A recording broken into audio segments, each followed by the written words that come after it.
Let's just dive right into this explainer and unravel a completely fascinating psychological mystery. Why does making a massive salary rarely, if ever, guarantee that you're actually wealthy? I mean, logically, bringing in more money every month should just automatically mean you have way more savings, right?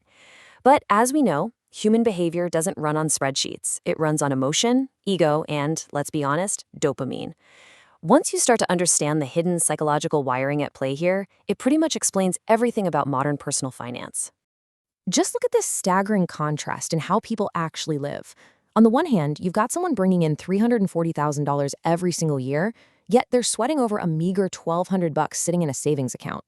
Meanwhile, you look at their neighbor who makes a relatively modest $70,000 a year, but somehow they've quietly built up $1 million nest egg for retirement. So what's going on? How on earth does a nearly $400,000 earner end up practically broke? Well, the culprit isn't bad luck, and it's definitely not bad math. It's actually a super subtle psychological trap known as hedonic adaptation.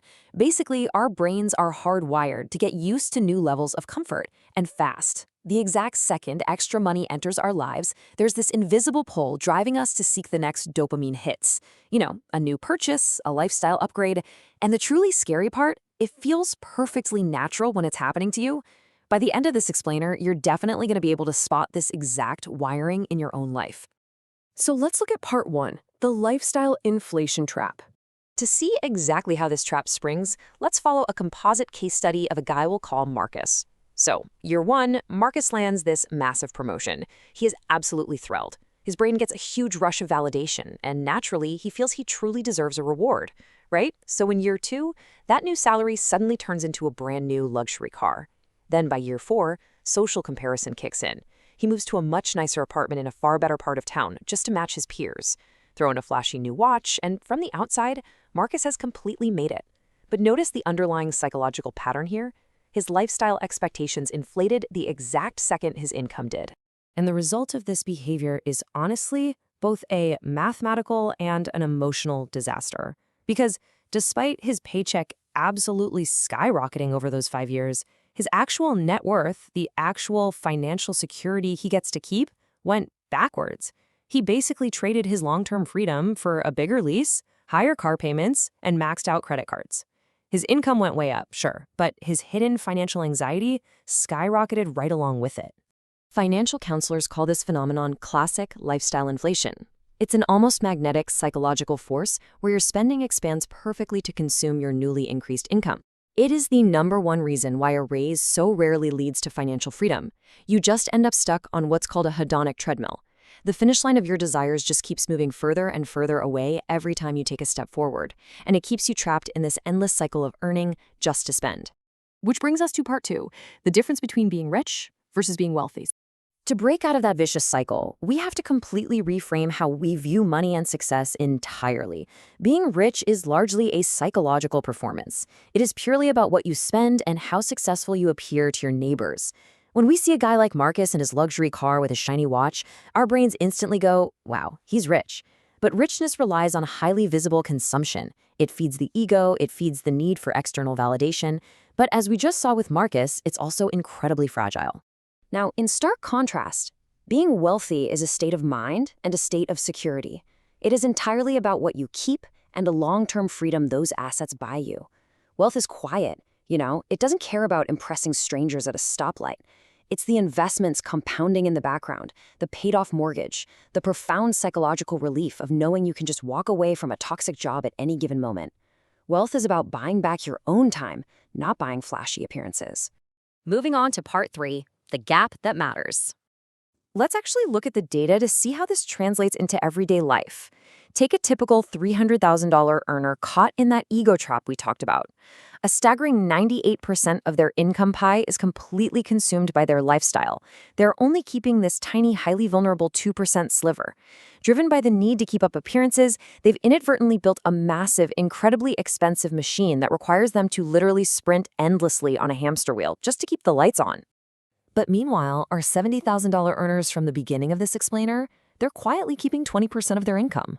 They aren't suffering from that psychological need to look rich to anyone else. And by simply opting out of the exhausting status game, they are the ones actually building real, generation-changing wealth. because a far larger chunk of their money is staying with them to work for their future.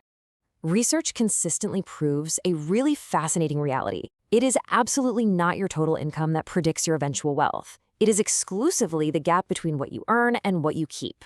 Whether you're studying sudden lottery winners or, high-income surgeons, income spikes that don't change your underlying psychological habits never lead to lasting wealth. Creating that physical gap between your ego and your income is absolutely everything. And finally, part 4, the pay-raise rule. So now that we can see the trap clearly, how do we actually beat our own brains? Well, here is the ultimate behavioral hack. It's a simple 1, 2, 3 checklist you absolutely must apply before your next raise ever hits your bank account. Step 1.